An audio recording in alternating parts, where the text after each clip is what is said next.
Hello friends, welcome to another story video. Rajveer मंदिर में बैठे हुए कुछ सोच रहा है। तभी एक व्यक्ति आता है। उसके हुलिये को देखकर हम कह सकते हैं कि वो एक मुस्लिम है। वो मंदिर में जाके पूजा करता है। उसे देखकर एक ही सवाल दिमाग में दस्तक देता है, एक मुस्लिम मंदिर में कैसे? वही एक सवाल राजवीर को उसकी सोच से बाहर निकालता है और वह उस शख्स की तरफ देखता है कि वह शख्स उस अनपूछे सवाल को भांप लेता है और वहीं मंदिर के दहलीज पर राजवीर के पास बैठ जाता है और खुद ही कहता है, मेरा नाम अशफाक है, मैं मुस्लिम समाज से हूँ, रोजाना मंदिर आकर पूजा करता हूँ। राजवीर सुनकर आश्चर्य से पूछता है, ये अनोखा क्या है? क्या इसके पीछे कोई कारण है? अशफाक मुस्कुराते हुए जवाब देता है, बरखुरदार, हर एक बड़े काम या बदलाव के पीछे वजह जरूरी होती है। यहाँ भी है।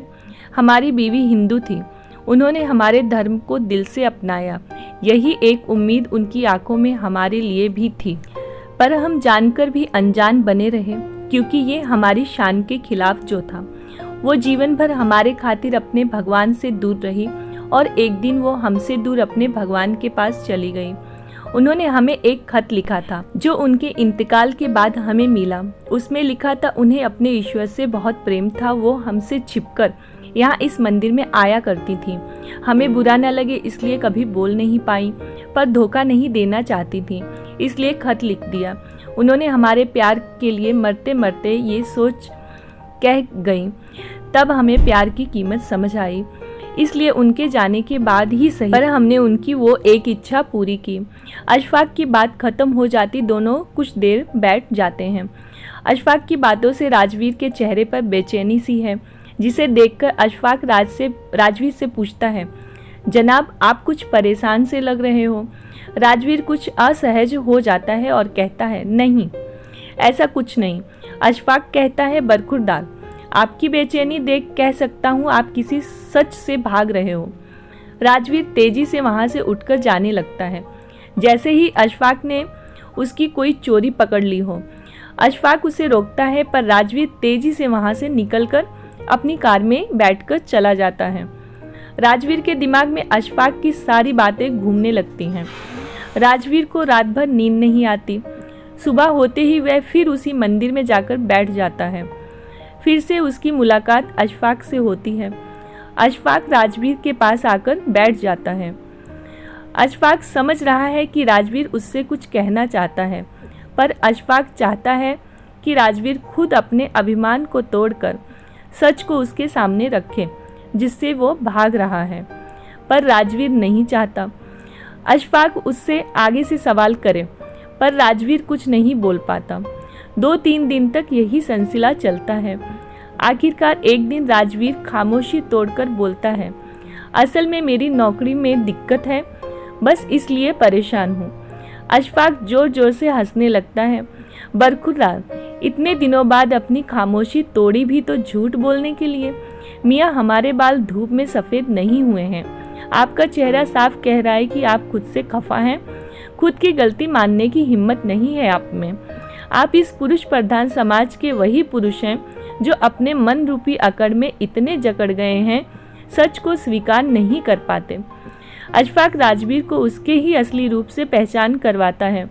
राजवीर के दिल पर एक बोझ है जिसे वह खुद से भी खुलकर नहीं कह पाया, और आज वो अपने जीवन के उस एक पहलू को अशफाक के सामने रखता है और कहता है, मैं एक मॉडर्न लड़की से शादी करना चाहता था, पर मेरे माता पिता ने मेरी शादी गांव की लड़की शिखा से करवा दी।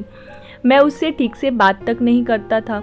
वो मेरे परिवार के साथ ऐसे घुल मिल गई थी जैसे बरसों से उनके साथ रह रही हो।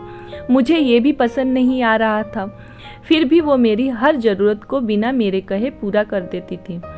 मेरी तरक्की पर तरक्की हो रही थी। मुझे अपने आप पे इतना अभिमान था। एक दिन नशे में धुत आकर मैंने शिखा के साथ बदसलूकी की। मैंने कहा, तुम मेरी ज़िंदगी की सबसे बड़ी गलती हो। शर्म आती है मुझे जब तुम्हें मुझे पत्नी कहना पड़ता है। मैं बोलता ही गया। शिखा के लिए ये सब नया नहीं था, पर मेरे माता पिता के लिए ये एक कड़वे घूंट के समान था। बिना मुझसे बात किए वो शिखा को अपने साथ ले गए। मैंने ऐसे बिहेव किया जैसे मुझे काले पानी की सज़ा से मुक्ति मिल गई हो। जाते वक्त शिखा ने मेरी मेज पर एक डायरी रखी जिसमें मेरी सारी ज़रूरतों की लिस्ट थी। ये देखकर मुझे और भी गुस्सा आ गया। क्या समझती है वो खुद को? मैं क्या उस पर डिपेंड हूँ? फिर मैंने सोचा, मैं क्यों चिढ़ रहा हूँ? वो तो थी ही गंवार, अब चली गई, मैं आज़ाद हूँ। ऐसा सोच मैं अपने ऑफिस चला गया। ऑफिस में लंच ब्रेक में जैसे ही मैंने टिफ़िन खोला, मैंने उस महक को मिस किया जो रोज़ाना मेरे थके चेहरे पर मुस्कान बिखेर देता था। एक पल के लिए मुझे एक अजीब सी कमी महसूस हुई, पर उस वक्त मुझे अपनी आज़ादी का गुमान ज़्यादा था। समय गुजर रहा था, मैं अपनी हर एक ज़रूरत के लिए डायरी पे डिपेंड करता था। कमी का कुछ एहसास तो था, पर ईगो मेरे सामने आ जाता था। मैं फिर अपनी अकड़ में जीने लगता। मैं परेशान जब हो गया जब मेरा वर्किंग परफॉर्मेंस बिगड़ने लगा। हमेशा अपनी प्रोग्रेस के लिए खुद को सारा क्रेडिट देता था। मैं ये मानना ही नहीं चाहता था कि मेरी प्रोग्रेस में शिखा का भी पूरा हाथ था। उसके कारण मैं अपने जीवन की कई छोटी बड़ी परेशानियों और जिम्मेदारियों से बहुत दूर था और केवल अपने काम पर फोकस करता था। बेस्वाद खाने में, मुरझाए फूलों में, बिखरे घर में, हर उस जगह जहां मैं शिखा को देख चिढ़ता था, उसे गंवार कहकर निकल जाता था। मुझे उसकी कमी महसूस होने लगी, पर मैं ये मान कैसे लेता। एक दिन भारी मन हो गया। फिर मैंने माँ को कॉल किया। वो मेरी आवाज़ से ही समझ जाती थी कि मैं परेशान हूँ, पर समझते हुए भी माँ ने मुझे इग्नोर कर दिया और कहा कि शिखा ने दूसरी शादी का फैसला कर लिया है। ये सुनकर मुझे और भी गुस्सा आ गया और मैंने कॉल कट कर दिया। कुछ दिनों पहले ही मुझे डाक से तलाक के कागज़ मिले। पता नहीं क्यों मैं खुश नहीं था। मैं चाहता तो यही था कि शिखा मेरी ज़िंदगी से दूर हो जाए, पर आज मैं क्यों बेचैन हूँ। अशफाक थोड़ी देर रुककर कहता है, अब तुम क्या सोच रहे हो? राजवीर कहता है, शिखा मुझसे बहुत प्यार करती थी, फिर वो कैसे दूसरी शादी के लिए सोच भी सकती है। अशफाक कहता है, वाह मियाँ, क्या अभी भी वो आपसे पूछेगी कि आगे बढ़ूं या नहीं? आज जब आपको उसकी अहमियत पता चल गई, तब भी उससे सच कहने में आप झिझक रहे हो। सब कुछ सामने है, पर फिर भी माफ़ी मांगने में खुद को छोटा महसूस कर रहे हो। मियाँ समझ लो, अगर आप अब भी अपने ईगो में रहे तो फिर मौका निकल जाएगा। आदमी ये ईगो ही उसे ज़िंदगी से हरा देती है। राजवीर सब जानता है, पर उसके अहम के कारण वो शिखा से बात नहीं कर पा रहा। शायद उसे डर है कि इस बार शिखा उसे ना कह दे।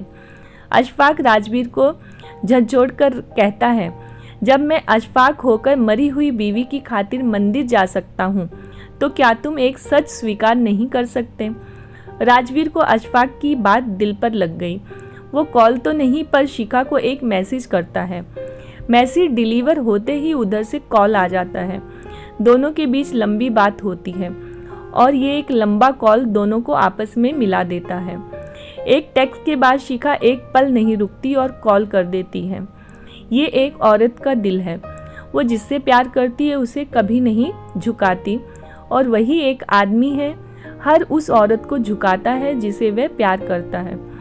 वक्त किसी का बंधक नहीं है। वक्त रहते काम हो जाए वह अमूल्य है, वरना पछतावे के अलावा कुछ नहीं रहता। जीवन में जो भी मिले उसे स्वीकार करने की कोशिश करें। जरूरी नहीं हर चीज़ जो आप चाहते हैं वही आपको मिलेगी, लेकिन जो आपको मिला है वो आपकी किस्मत है, जिसे अच्छा बुरा मानना केवल आपके हाथ में है। तो फ्रेंड्स, आज की स्टोरी यहीं कंप्लीट होती है। आई होप आज की स्टोरी आपको पसंद आई होगी।